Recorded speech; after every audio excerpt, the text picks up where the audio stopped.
মানুষ তো আসলে মোটা মোটা দাগে চিন্তা করে।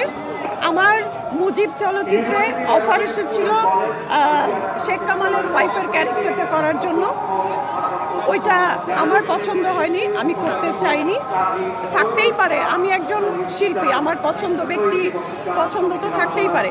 এবং সেটা কিন্তু ওই সরকারের আমলে যখন আমাকে শেখ কামালের স্ত্রীর চরিত্রে অভিনয় করার সুযোগ দিয়েছিল ইন্ডিয়ান টিম, তখন আমি কিন্তু সেটা রিফিউজ করেছি।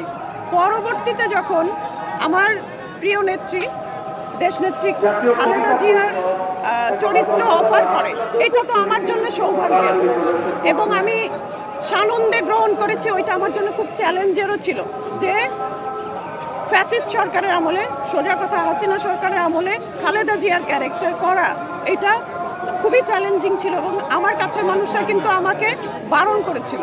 তারপরও আমি শুনিনি, কারণ আমি খুবই খুশি এরকম একজন নেত্রী।